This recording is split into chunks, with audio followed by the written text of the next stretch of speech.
so many incredible things. It's like trying to pick your favorite child, right? Or your favorite Beatles record or whatever. That was supposed to be funny, but apparently it wasn't. That's okay. But tonight we're going to talk about easily one of my top 5 places that I saw. For 3 reasons that it was one of my top 5, which I'll talk about when we get there. But we're going to start off in one place that is of questionable biblical significance. Okay, we're going to start off with Mount Tabor. Mount Tabor is mentioned a number of times in the Old Testament, which we'll talk about in just a minute, but it is more known today as the traditional spot of the Transfiguration. Now, how do we know that it's the traditional spot of the Transfiguration? Because there's a Catholic church up on top of Mount Tabor. That's how you know.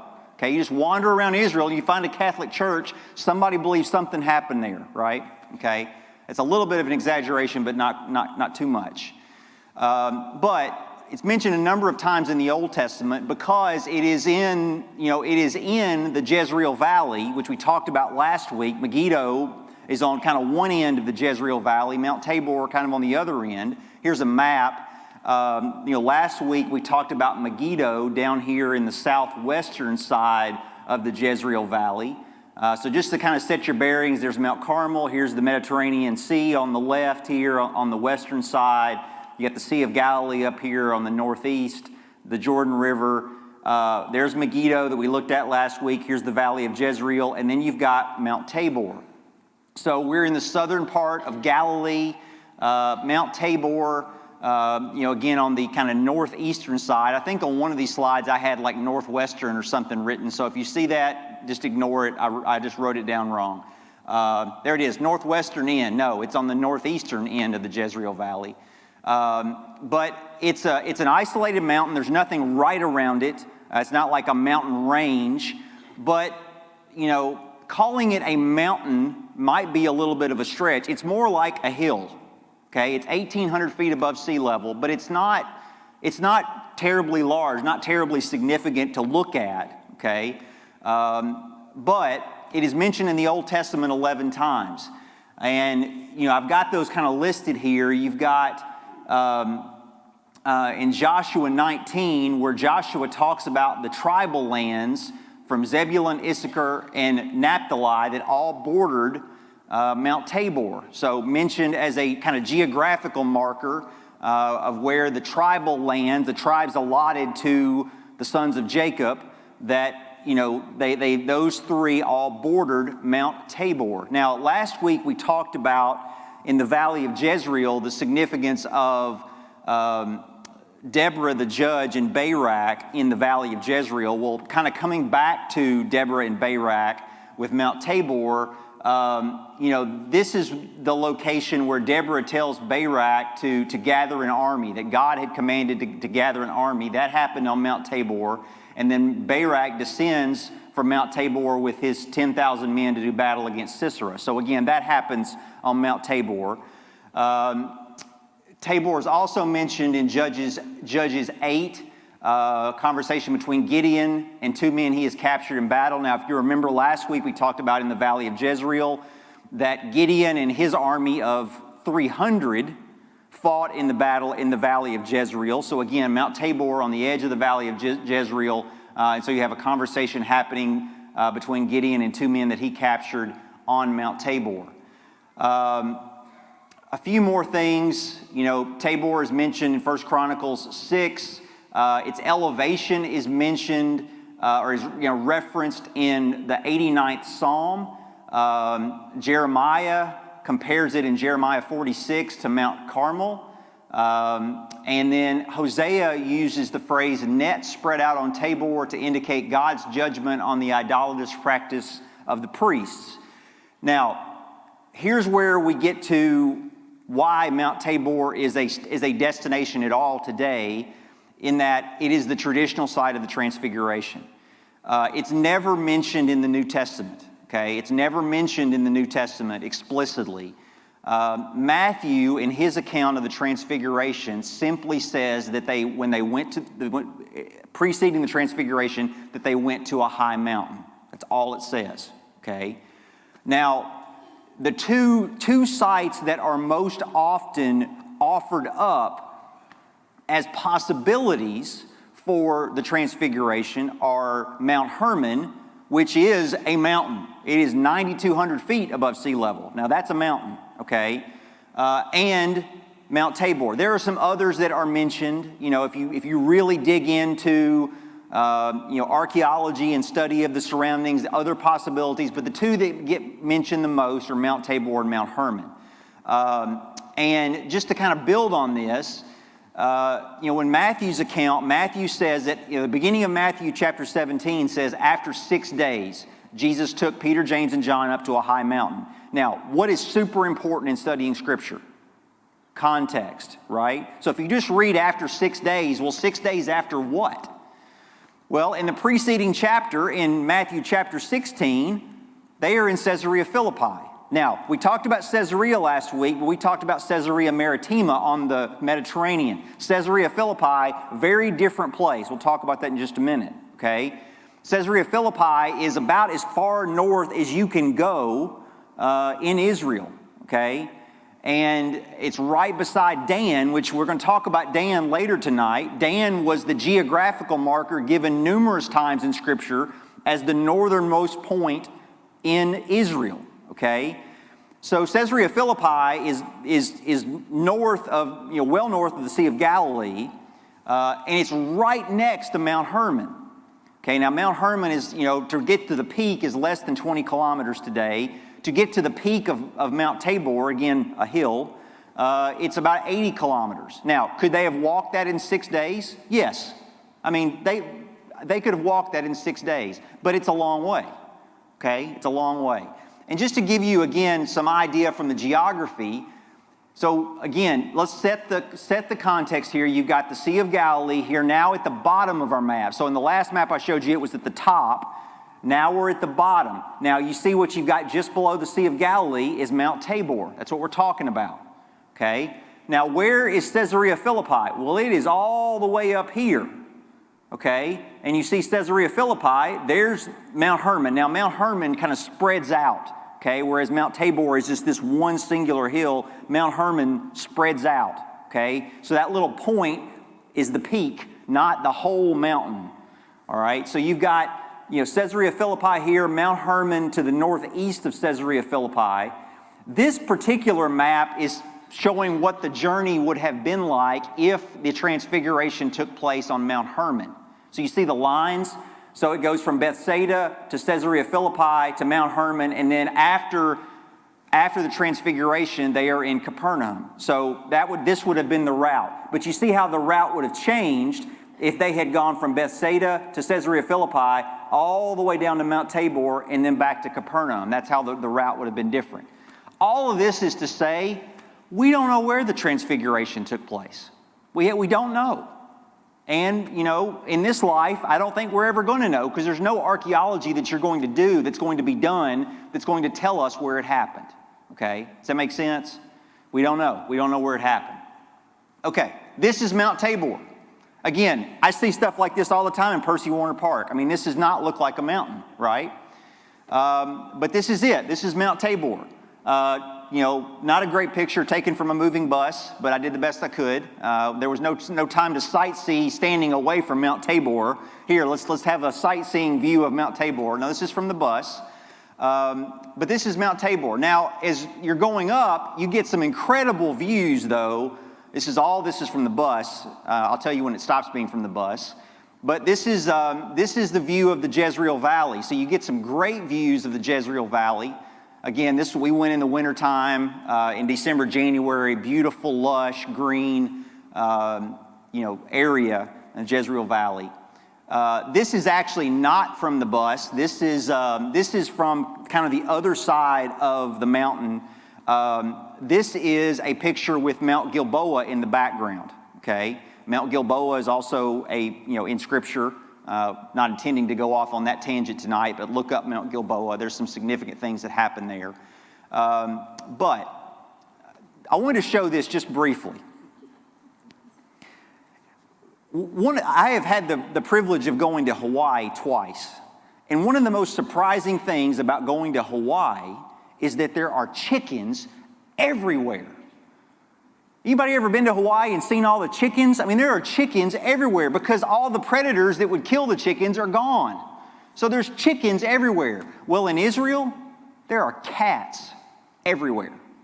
There are cats everywhere. I could show you a picture of a cat from every place we went because there are cats everywhere. Now that, again, that's free of charge. There's no biblical significance to that. I just found it fascinating that there were cats. I'm going to stop showing cat pictures after this one, but there were cats everywhere. I got cats in the Dead Sea area. I've got cats in Caesarea. Anyway, you get the point. All right, this is what's on top of Mount Tabor. This is the Church of the Transfiguration. Now, there's an ironic thing about this particular church, but I'll tell you a little bit about that in just a second. But the Church of the Transfiguration is a Franciscan church. Now, Franciscans is an order. They're followers of St. Francis of Assisi, okay?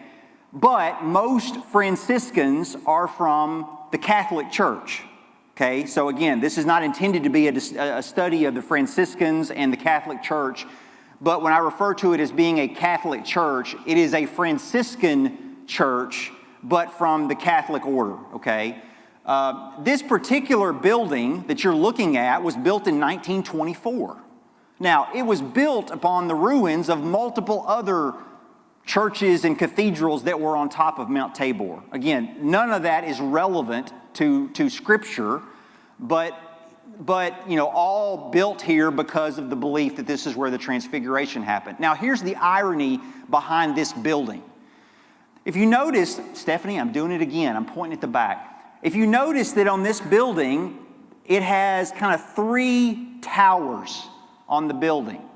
Now, what did Peter suggest? When they had the Transfiguration, what did Peter suggest that they do to commemorate the occasion?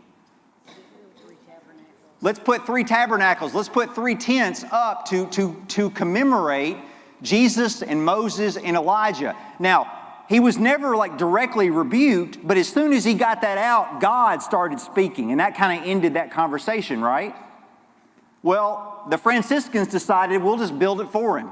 Okay, we'll build the 3 tabernacles, and so when you see the 3 towers, they are meant to represent the tabernacles that Peter wanted to build in honor of Jesus, Moses, and Elijah.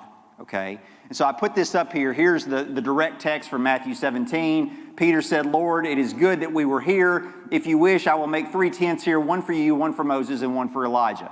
That did not happen then. It happened in 1924. They built the three tabernacles. And so in the middle, you've got the shrine built to commemorate Jesus. In this particular image, you have Jesus in the middle, you have Moses on the left, you see him with the tablet, you have Elijah on the right, and you have Peter, James, and John below. The left-hand tower, you have Moses. The right-hand tower, you have Elijah. But again, it's just because they traditionally believe this is where the Transfiguration happened. No significance, scriptural significance to this building other than understanding what took place at the Transfiguration. Okay? I did want to mention this briefly because those of you that have been to Israel, you've seen this. Stephanie, I keep doing it. You got to stop me. You see this cross everywhere. I mean, you can get it on jewelry and trinkets, and you see it on flags and everything else. And there's actually some dispute as to what the origin of this cross. Some will say it was the symbol of the Franciscans. Others will say it came from other places. But this has now kind of become the symbol of the Holy Lands. Now, that's one thing that is kind of agreed upon, that this is a symbol of the Holy Lands. It's referred to as the Jerusalem cross. But then they can't agree on what it symbolizes. So some will say this symbolizes the 5 wounds of Jesus, his pierced hands, his pierced feet, and his pierced side. Some will say it represents Jesus commanding the disciples to take the gospel to the ends of the earth, and the big cross is Jerusalem, and the 4 crosses are the 4 corners of the earth. Whatever it represents, you see this symbol all over the Holy Lands. So again, free of charge, no charge on that one. Okay, second place I want to talk about, we'll do this one quickly, is an archaeological site from Scripture referred to as Tel Hazor today, known just simply as Hazor in Scripture. Mentioned a few times in relation to the conquest and then the dispute, conquest of Palestine by Joshua, and then subsequently battles that took place as that city was in, changing hands, because this is a Canaanite city, Hazor. Hazor is in, north of the Sea of Galilee. So again, on this map, we were just talking about Tabor. So Tabor's not on this map, but Tabor's in this general area. And you've got Hazor up here just north of the Sea of Galilee. Now, Hazor is referred to as a tell. For those of you that have not been with us the first 2 weeks, I want to briefly mention what that means. A tell is literally an artificial hill. Okay? It is a hill that has been made up of civilizations that have been destroyed and rebuilt and destroyed and rebuilt and destroyed and rebuilt all in the same place over centuries. Okay? And so what happens is over time, after all of that destruction and rebuilding, you end up with a hill. And it, from a distance, it looks like any kind of natural hill, but what it really is an artificial hill made up of, again, layer upon layer upon layer of different civilizations. And so, Hazor is a tell. This particular illustration shows a tell with 6 layers. So you've got layer 1 at the top, layer 2, all the way down to layer 6 at the bottom, each one representing a different era of civilization. And as I said all the way back in week 1, the difficulty that this creates from an archaeological perspective is that, what do I have to do to get to the oldest layer? I got to dig through all the other layers, right? And so I'm, by requirement there, I have to destroy the younger layers to get to the older layers. And so we talked about in Megiddo last week where the gate that they have uncovered probably from the time of Solomon has been partially destroyed to get to the gate from the Canaanite period, which is a few hundred years older. And so you see that with these tells where they're digging through and trying to identify the different layers, and date them. Okay, all that to just kind of explain what a tell is. A few things about Hazor. So Hazor is, I showed you where it was. So it's between the Sea of Galilee and the Lake of Hula, and it's in the Valley of Hula. Okay, that's kind of in the, again, northern part of Galilee. First occupied roughly 2800 BC. It's a Canaanite city.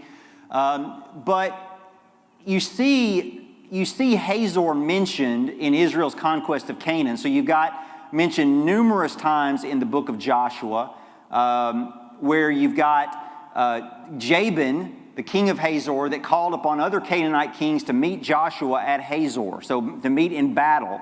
And then it resulted in, Jabin, the leader of the king of Hazor, being killed. And before I forget it, at its height, archaeologists believe that Hazor would have had up to 20,000 people living there. So this was a significant Canaanite city. Okay, Jabin was killed by Joshua, but then you go over to Judges and you got Jabin again, king of Hazor. Well, most likely Jabin was a dynastic name that was used by the Canaanites, probably not the same person. If he was killed in Joshua, he probably wasn't resurrected and came back in Judges. So a name for a dynasty, a name for a king that was carried forward to another Canaanite king.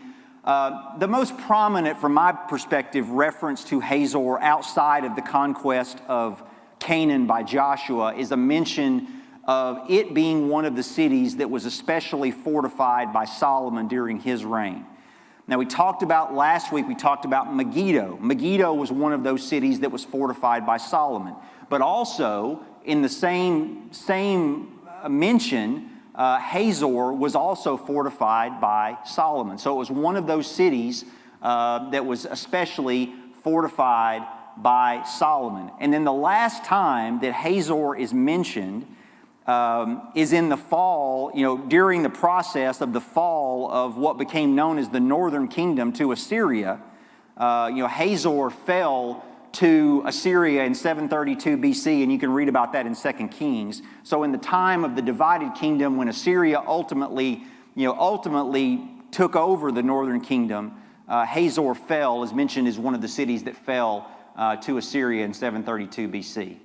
Now, one of the striking things about Hazor are the views. So Hazor, again, it's a hill, so you get elevation. Beautiful view of the valley of Hela, with the mountains of northern Galilee in the background, and then past the mountains you have today the country of Lebanon. But the valley of Hela and the northern Galilean mountains are just beautiful from Tel Hazor. A few things here. We're not going to spend much time on Hazor, but this is the main gate that has been dated to the 10th century, which is the time of Solomon. So presumably this is, when Solomon ordered that Hazor be fortified, this was a gate from that time period that was built. So we're talking, again, 10th century, so 3,000 years ago, this gate that they have uncovered. In kind of one of the main things in the site is a temple that has been uncovered.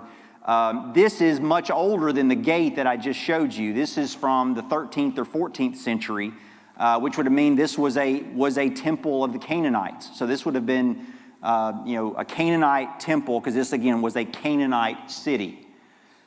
This is just another view. They've got it protected. So the steel and all was not part of the archaeological find that is there to protect the site. But you can see the remains of the temple under the steel structure. There's a little bit closer view where you can see the walls that have been uncovered of that temple. Also at Tel Hazor is a water system. Now, I'm not going to go back through the details of this water system because we did that last week in Megiddo. But for those of you that were not here, a lot of these cities had systems because, again, as time went on, these things became hills, became little, in Tabor terms, they became mountains, okay? And so the walls would have been on top of these hills. And if the city was besieged, how would they get to their source of water if their source of water was from a spring or a river that was outside the city? And so a lot of these cities, they have uncovered water systems where, they would have dug down into the hill, dug a tunnel to go out to the source of water so that they could bring water back into the city. This is the water system that has been uncovered at Hazor, dated from the same time period as the one in Megiddo, from the time of Ahab, the 9th century BC. This picture, which a lot of people would just go, well, this just looks like a pile of rocks. And that's what it is. It's a pile of rocks. But what they have, what they say is that this lower part is a citadel from the 11th century BC, and that up on top you have a tower from the 9th century BC. Again, 9th century would have been the time of Ahab. And so, this is, again, getting near the top of the Tel, where you've got a 9th century structure that has been uncovered. The last thing I wanted to show you is that they have uncovered there an ancient olive press at Hazor. An olive press used to make olive oil from the olives that are all over Palestine. And so this is what, presumably they put the wood in there later, but I don't think they uncovered the piece of wood.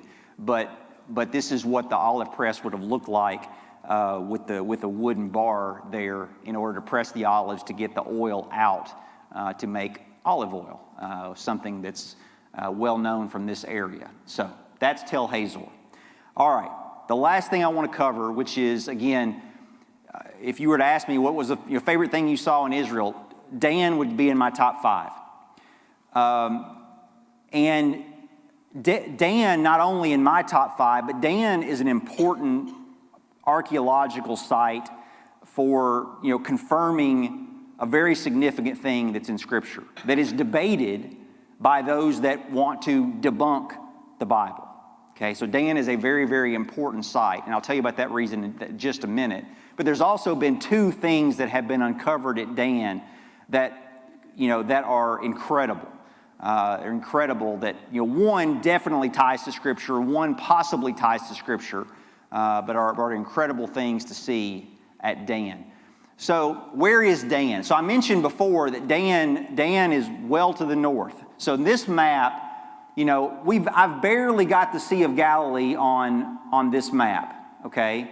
So I mentioned on Hazor that Hazor is between the Sea of Galilee and Lake Hula. So there's Hazor right there. You got to keep going further north, and there is Dan right there, right beside Caesarea Philippi, okay? So you see that? So Dan is the northernmost point in Israel. We'll talk about it in just a minute, but back to this first slide, from Dan to Beersheba is a phrase that is mentioned in all of those locations in Scripture as being kind of the geographical boundaries of the nation of Israel, from Dan to Beersheba. So Dan was the northernmost point in Israel. Now, a few things about Dan. One, we just talked about back with Mount Tabor, we talked about Mount Hermon. Okay, so Mount Hermon, 9,200 feet above sea level, possible site of the Transfiguration. Dan is at the foot of Mount Hermon, and we'll show. I got a picture of Mount Hermon in just a minute. I mean, you get out of the bus at Dan, and you can see Mount Hermon right there. I mean, it's just right there. Very, very impressive. Very important archaeological site, and this is the reason I was mentioning before, because the only inscription that has ever been found that mentions King David was found at Dan. Now, there are many who, again, would try to debunk Scripture to say there was never a Jewish king named David. But in Dan, an inscription was found that says, King of Israel, King of the house of David, referencing David as having been a king of Israel. Now, that inscription, where that was found, is not at Dan today. It's in the Israel Museum in Jerusalem. But because that was found there in 1993, so relatively speaking, not that long ago, it's a very, very significant site. Now, let's talk about where it's mentioned in Scripture. So Dan is first mentioned in the book of Genesis, Genesis chapter 14. You have the story of Lot, who is captured. He is captured by a gentleman who I think has the hardest to pronounce name in Scripture. Kedorlaomer was captured by him, and Abram pursued him all the way to Dan. So Abram pursued him all the way to Dan before he defeated him and rescued Lot. And so that happened at Dan, all the way back in Genesis 14. Now, an interesting thing to me, may or may not be to you, but Dan was very unlikely referred to as Dan in the time of Abram. Because what was the city of Dan named after? Anybody? Named after? I'm sorry? Yeah, and the tribe was named after? Dan, yeah. Was Dan alive at the time of Abram? No. So Dan was called Laish. You can read about that in Judges 18. So at the time of Abram, it was likely known as Laish. So why does Genesis 14 say Dan? Well, most likely it was through, transcription that at the time in which it was transcribed, when it had been renamed to Dan, that whoever transcribed it just changed the name, because no one's going to know what Laish is. They're going to know what Dan is, so it got transcribed as Dan over time, rather than Laish from probably the original writing. Does that make sense? Felt like I lost a few people there. No one's shaking their head either way, so I have no idea what's going on, but that's okay. Yeah, okay, good. All right. So, again, likely at the time that Abram went to Dan, was referred to as Laish, later renamed as Dan. The tribe of Dan was originally given territory on the southern coast, but they migrated when they couldn't defeat the Philistines. And so they ended up north to Laish. They destroyed it. They renamed Laish to Dan. So that's how it ended up being named Dan, and how that became the city, the name of the city there. Now, this is another significant thing about Dan. Dan was the location of call it a religious complex, call it a temple, that was built by Jeroboam at the beginning of the divided kingdom. Now, Jeroboam, when the kingdom divided, he built 2 temples to compete with the temple in Jerusalem. He built one in Bethel and he built one in Dan. Okay, and in each one he put a golden calf, pointing back to what had happened in the wilderness. But the idea there was, if we don't have a place for the people to worship, they're going to go back to Jerusalem. They're going to go back to Rehoboam. They're not going to stay with us. So he built 2 places of worship, one in Dan and one in Bethel. Okay, so very, very significant thing about the city of Dan. So again, more details. Traded hands numerous times. 8th century. Kind of skips some of these details because I've hit the really, really significant items. By the time of Ahab, Dan was again under Israelite control. The belief is, though, that archaeology has determined that there was a significant wall surrounding the city of Dan. The presumption is that Ahab had that wall built because they had reacquired Dan by the time of his reign. That's not in Scripture. There's nothing in Scripture that says Ahab built a wall around Dan that I'm aware of, but it's attributed to Ahab built this significant wall surrounding the city of Dan. All right, a few more things. I'm going to skip this top part because it's not, directly from Scripture, but as I mentioned this earlier, that another way in which Dan is known, again, is a geographical marker. That, numerous times in Scripture, and I've got them all listed there, from Judges all the way to 2 Chronicles, that you see the phrase from Dan to Beersheba, and used as a way of denoting the northern and southernmost points of the nation of Israel. Okay, so Dan was the northernmost point of Israel. And as an aside, I read about this week. I didn't know this, that phrase in Scripture was used by the British in World War II to make an argument as to what should constitute the borders of Israel. I thought that was fascinating to me. Hard to imagine today any country using the Bible as a method of determining what belongs to anybody. But from Dan to Beersheba, that is a phrase that most of us are at least familiar with from Scripture.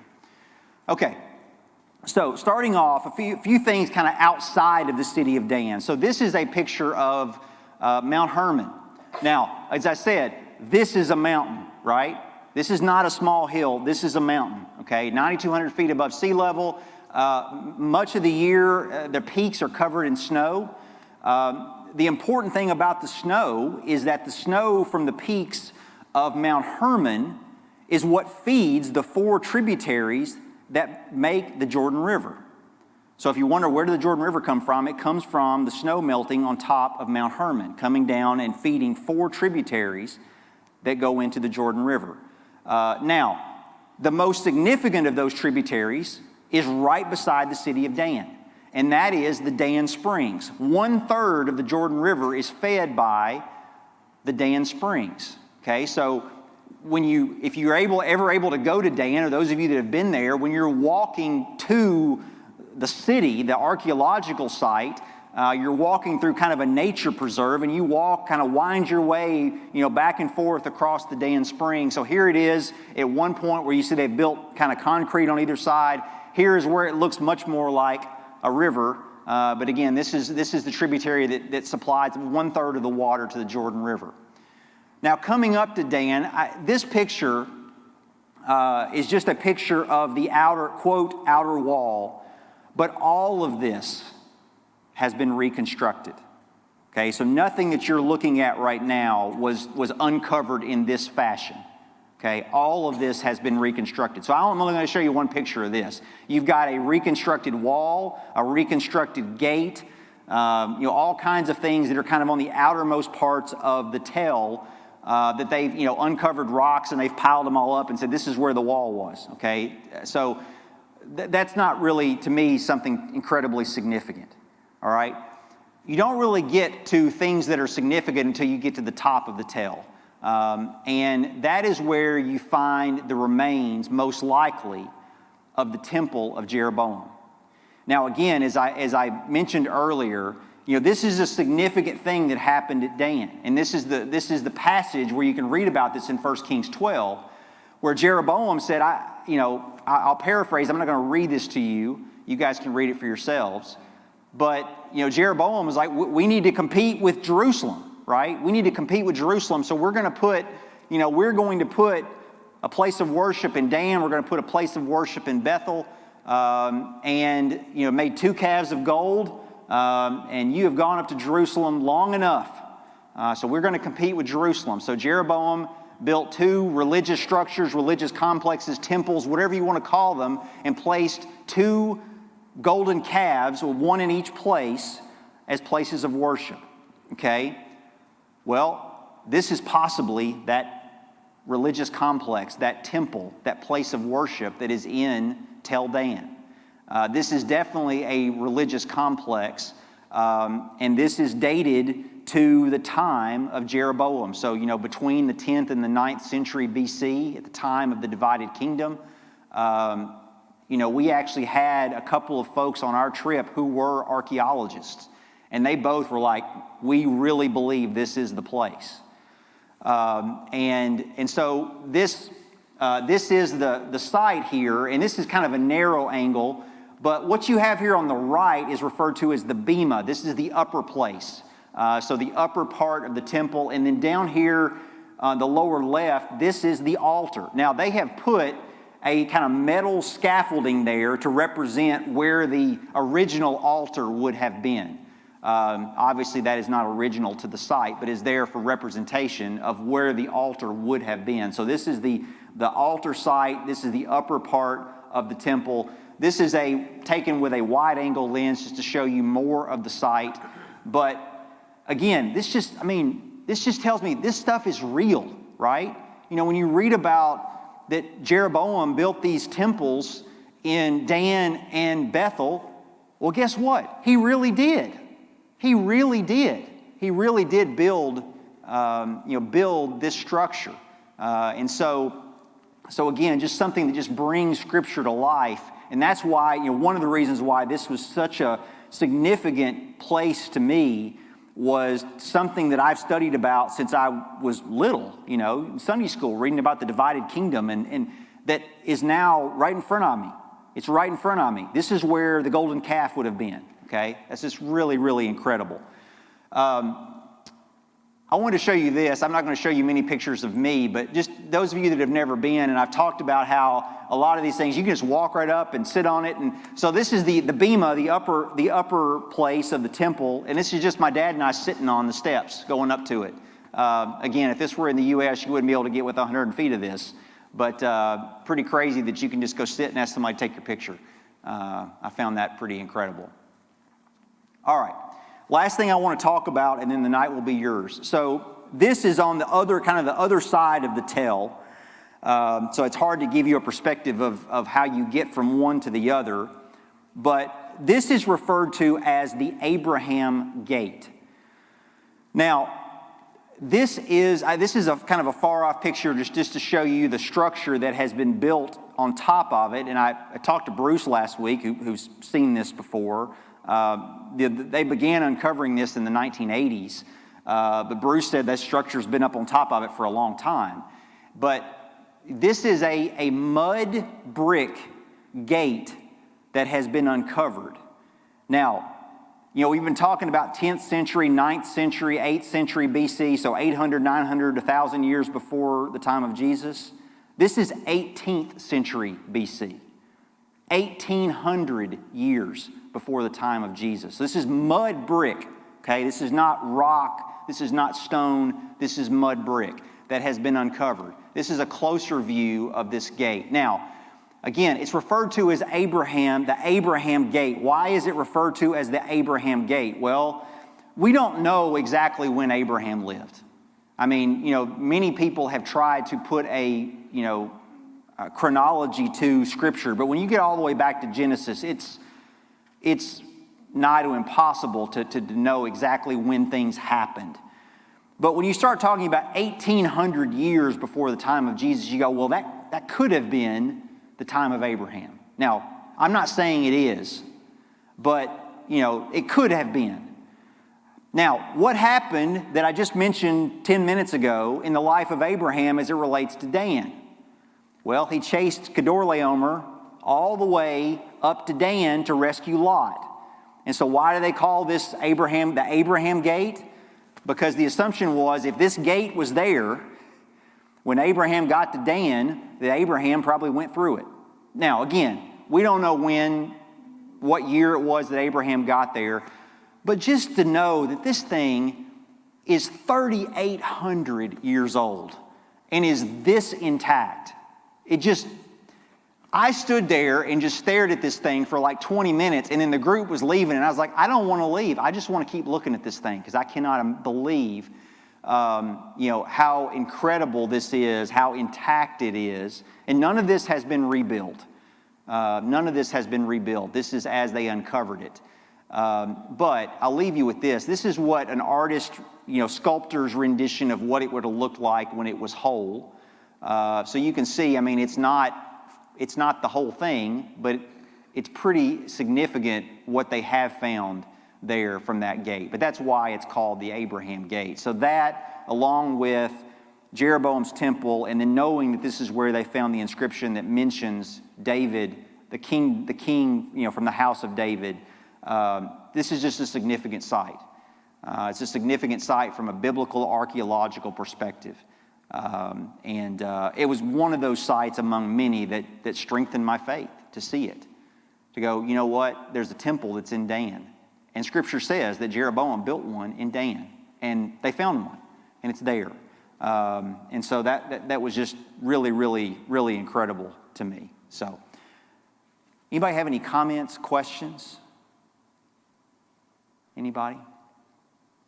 Haven't completely decided what we're doing next week, but probably going to move back down to the south. Actually, we'll probably hit Caesarea Philippi first.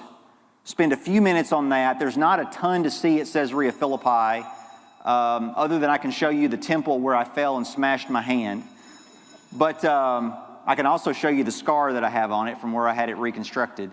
But then we'll move back down south to the area surrounding the Sea of Galilee. So Capernaum, we'll talk about Magdala, again, places around and even on the Sea of Galilee. A few years ago, they made an incredible discovery in the banks of the Sea of Galilee. They uncovered a boat from the time of Jesus that just to even hear about the process that they went through to try to preserve this thing, to keep it from just disintegrating when they took it out of the mud is incredible. But how intact it is really, really neat. And so we'll begin working our way down toward the Sea of Galilee and the area surrounding the Sea of Galilee next week. So any questions, comments? I haven't heard a bell, but I'm out of slides, so. Yes? How far did Abraham have to chase that guy up to Dan? Well, let's see. I think he was down by the Dead Sea or in that area, so it would have been well over 100 miles. Yeah. Well over. That's a good question. A long way. Anybody else? All right. Y'all have a great rest of the week. Thanks for being here tonight.